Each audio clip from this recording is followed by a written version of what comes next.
রাস্তায় চলাফেরার ক্ষেত্রে মানুষকে সাবধান এবং সচেতন করতে প্রতি বছর পথ নিরাপত্তা সপ্তাহের আয়োজন করা হয়।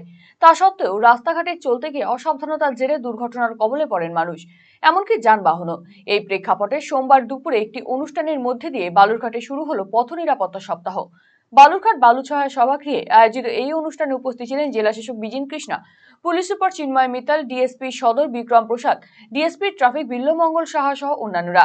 এদিন জেলা প্রশাসনের পক্ষ থেকে এই অনুষ্ঠানের একটি আলোচনা সভা এবং একটি ট্যাবলোর উদ্বোধন করা হয়। আগামী 5 দিন ধরে বিভিন্ন অনুষ্ঠানের মধ্যে দিয়ে পথ নিরাপত্তা সপ্তাহ পালন করা হবে। রোড সেফটি উইকের সেলিব্রেশন আজ থেকে এই সপ্তাহে আছে, 5 দিনের প্রোগ্রাম আছে। স্টেট লেভেল একটা কমিটি আছে, রোড সেফটি সেলিব্রেশন কমিটি, আমাদের মাননীয় ডিজিপি স্যারের নেতৃত্বে।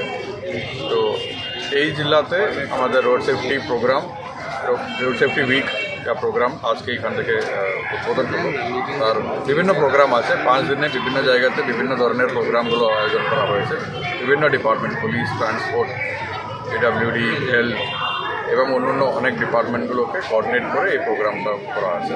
মানে helmet distribution, health checkup, workshop, driving licence camp, এইভাবে বিভিন্ন প্রোগ্রামগুলো রয়েছে। তার ডিটেলস আপনাদের সাথে পরে শেয়ার করা হবে।